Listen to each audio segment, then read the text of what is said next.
Abu Muhammad was asking about the hadith of what is known among the scholars of Ibn al-Lutbiyyah. He's a companion. His name is known as Ibn al-Lutbiyyah. The Prophet ﷺ used him to go and collect the zakat. And we know that the zakat is divided into two sections or two types.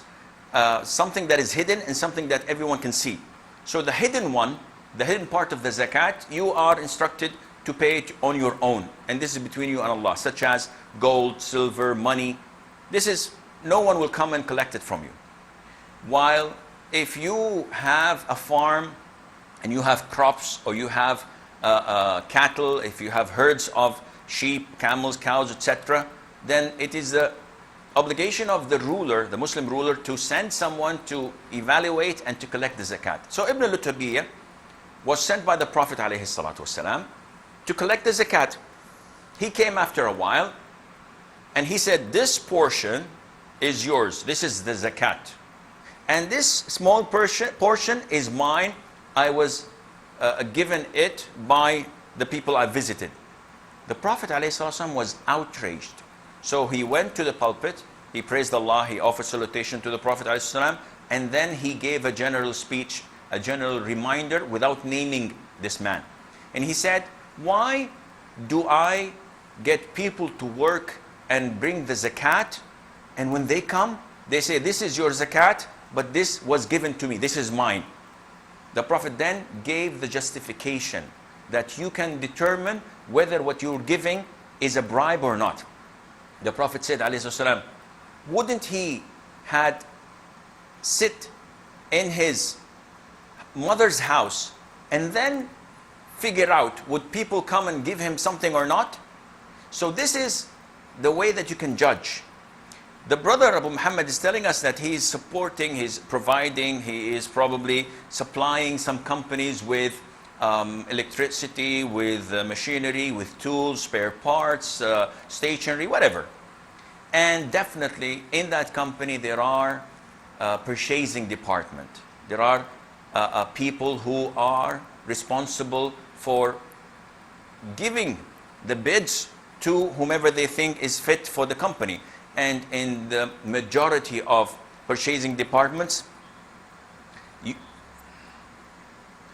you have a problem with these departments because they take a lot of the bribes. Basically speaking, when you give these gifts, this money to the employees, let's look at another scenario. If this individual, you're giving him the gift or the money, if he was in his house and not working for that company, would you have given him anything?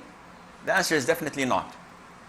No one would give him anything because no one knows him. No one wants anything from him. So basically speaking, what you're doing is a bribe. When you go to the purchasing department general manager and you give him an expensive watch or an expensive pen or a ticket to Sharm el-Sheikh or a laptop or a phone, a mobile phone, you're not giving it to him because he has black eyes or blue eyes. You're giving it to him because of his position. And that is why you're giving it to this particular department's head rather than giving it to the HR GM, for example. Nobody gives the HR GM anything because they don't want anything from him until they want a job. Therefore, this is the way you can judge whether it's a bribe or not. Scholars say there is an exception.